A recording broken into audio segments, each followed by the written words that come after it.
അസുഫ ക്ലാസ്സിന് വീട്ടിൽ നിന്ന് ഇറങ്ങാൻ തീരുമാനിച്ചു.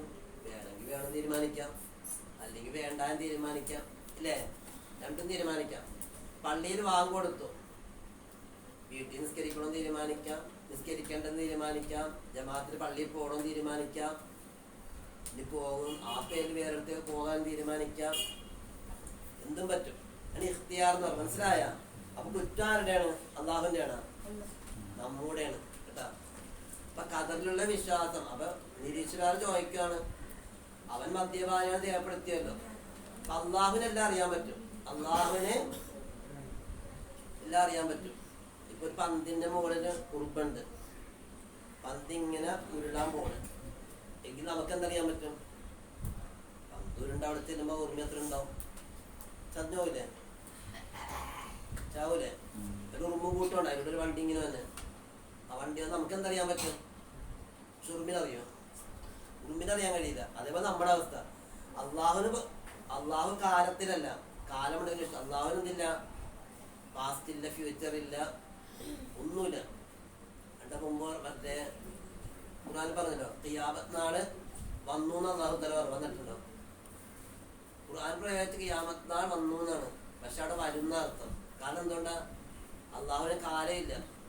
ഖുർആൻ ആയത്തെറ്റല്ല, അവിടെ വരും, പിന്നീട് വരുമെന്നാണ്.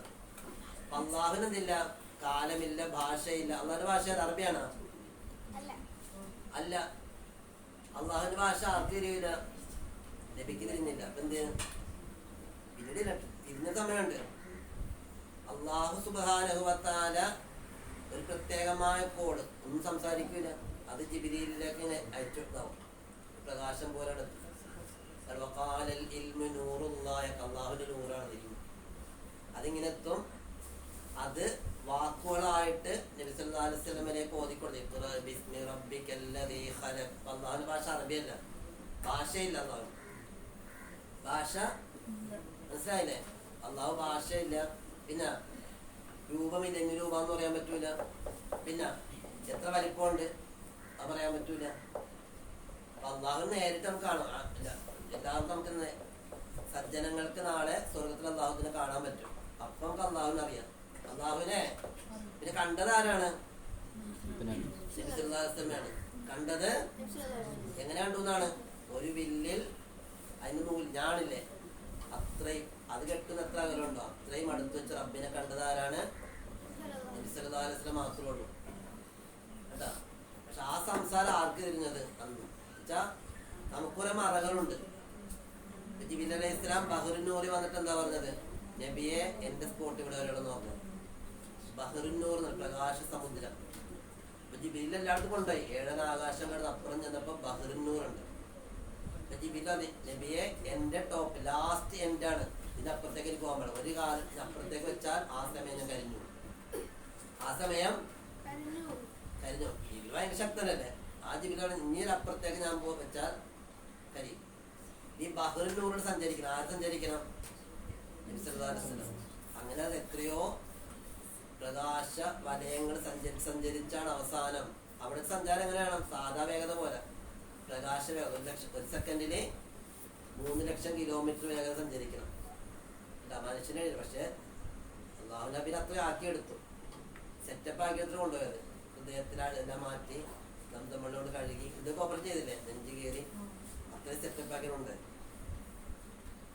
ആ ബഹ്റൂരിലെത്തി അള്ളാഹുവിന് എന്ത് ചെയ്തു? അതെല്ലാം കടന്ന് അള്ളാഹുവിന്റെ ലോകം. അതെവിടെയെന്ന് പറയാൻ പറ്റും. അവിടെ ചെന്ന് അപ്പൊ മുകളിലേക്കാണ് പോയെങ്കിലും നേരത്തെ പറഞ്ഞ പോലെ ചന്ദ്രനിൽ ചെന്നിട്ട് ഭൂമി ഒക്കെ എവിടെ വെക്കണം? മുകളിലേക്ക്. അപ്പൊ അവിടുത്തെ അള്ളാഹുവിനെ കണ്ടത് ആര് മാത്രമേ ഉള്ളൂ? നബി സല്ലല്ലാഹു അലൈഹി വസല്ലം മാത്രമേ ഉള്ളൂ. പിന്നെ സംസാരിച്ചതുണ്ട് മൂസാനെ. കല്ലമ അല്ലാഹു മൂസാ തക്ലീമ. മൂസാനെ സംസാരിച്ചിട്ടുണ്ട്. മൂസാ നബി അലൈഹി സ്വലാം. പിന്നെ കാണണോന്ന് പറഞ്ഞു. അപ്പൊ അവരെ കാണാൻ കഴിയില്ലെന്ന് പറഞ്ഞു. കാണാൻ കഴിയില്ലാതെ പിന്നെ നിർബന്ധിക്കുമല്ലോ, ഇത് കാണണ്ടേന്ന് പറഞ്ഞു. എന്നാ തൂരിസീന പർവ്വതത്തിലേക്ക് നോക്കാൻ പറഞ്ഞു. അവിടെ നോക്കി ബോധം കിട്ടണം. അപ്പൊ തന്നെ ബോധം കിട്ടണം. എന്നുവെച്ചാ അള്ളാഹുവിന്റെ പ്രകാശം ഒരൽപ്പം, അള്ളാഹുവിന്റെ പ്രകാശം ഒരൽപ്പം തൂരിസീന പർവ്വതത്തിൽ അടിച്ചപ്പോൾ പർവ്വതം തകർന്നു പോയെന്നാണ്. മൂസനെ ആ പ്രകാശത്തിന് സ്വല്പം കണ്ടപ്പോ തന്നെ മൂസനെ ബോധം കിട്ടി. അപ്പൊ അള്ളാഹു ആവുന്നതിന് മൊത്തമായിട്ട് യഥാർത്ഥത്തിൽ കണ്ടാലാണ് നബിസല്ലാസം മാത്രമുള്ളൂ.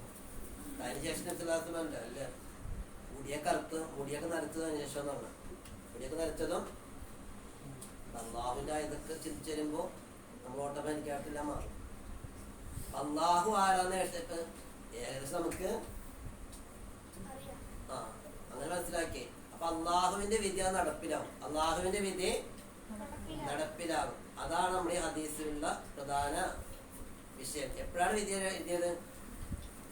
ആകാശഭൂമിയെ സൃഷ്ടിക്കുന്നതിന് 50,000 വർഷം മുമ്പ് തന്നെ ഓരോ സൃഷ്ടികളും എന്താകണം, ആരാകണം, എപ്പോ ജീവിക്കണം, എപ്പോൾ മരിക്കണം, അതിന്റെ ഉമ്മ ആരാകണം, അതിന്റെ വാപ്പ ആരാകണം, അതിന്റെ സഹോദരന്മാരാരാകണം, സഹോദരിമാരാരാകണം, ഇതെല്ലാം തീരുമാനിച്ചപ്പോഴാണ് 50,000 വർഷം മുമ്പാണ്. പിന്നെ നേരത്തെ പറഞ്ഞ വിഷയങ്ങളൊക്കെയാണ്. ഞാൻ നോക്കിപ്പോയാലും മതി കേട്ടോ. നേരത്തെ പറഞ്ഞ സംശയങ്ങളൊക്കെ അള്ളാഹുത്താല മദ്യപാനിയാക്കി തീരുമാനിച്ചല്ലോ, പിന്നെ മദ്യം കുടിച്ചാൽ തെറ്റുണ്ടാവും. മനസ്സിലായി? ഏകദേശം മനസ്സിലായോ? തെറ്റാരുടെ ഭാഗത്താണ്? നമ്മുടെ ഭാഗത്താണ്. എല്ലാം ചെയ്യാൻ കഴിവ് അള്ളാഹുത്താല മനുഷ്യ ശരീരത്ത് കൊടുത്തിട്ടുണ്ട്. അതാണ് നേരത്തെ പറഞ്ഞ ജീനോ ATGC, അഡിനൈൻ, തൈമിൻ, ഗ്വാനിൻ, സൈറ്റോസൈൻ ഹോർമോണാണ്. അപ്പൊ നമ്മള് ഹബീബായ നേതാവ് പറഞ്ഞതുപോലെ നടന്നില്ലെങ്കിൽ ഹോർമോൺ പ്രശ്നം വരും.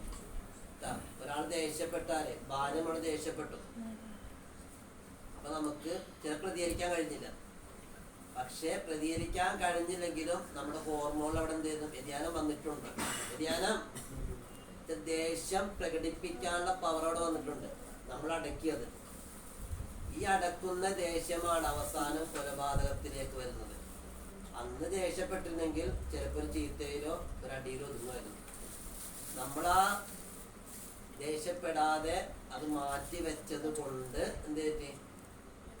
അത് ഹോർമോണിന്റെ അളവ് കൂടിക്കൂടെ പിന്നെ അത് പകയിലേക്ക്, കൊലപാതകത്തിലേക്ക് എന്ത് ചെയ്യും? എത്തിച്ചേരും. മുമ്പാണ് ചോദിച്ചപ്പോൾ ഒന്ന് ഞങ്ങൾ ചോദിച്ചു ഭാര്യയായിട്ട് വിഷയം ഉണ്ടല്ലോ. ഞാൻ അറിഞ്ഞില്ല സംസാരം.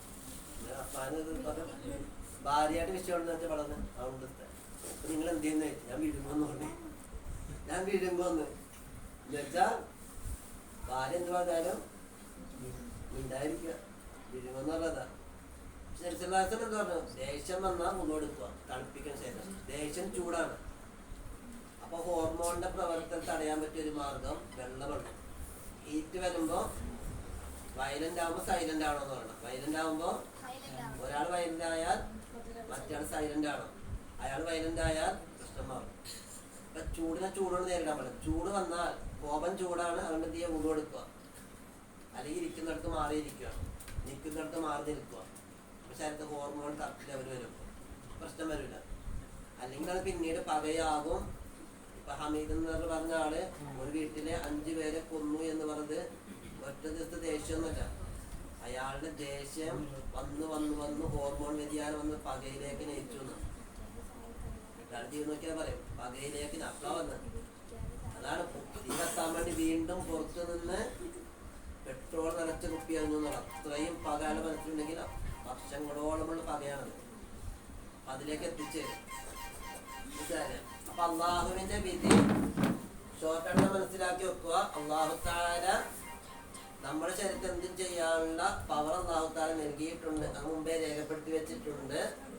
അത് നല്ലതാണെന്ന് മനസ്സിലാക്കി ചെയ്യാനും മോശമാണെന്ന് മനസ്സിലാക്കി ചെയ്യാതിരിക്കാനും നമുക്ക് കഴിയണം.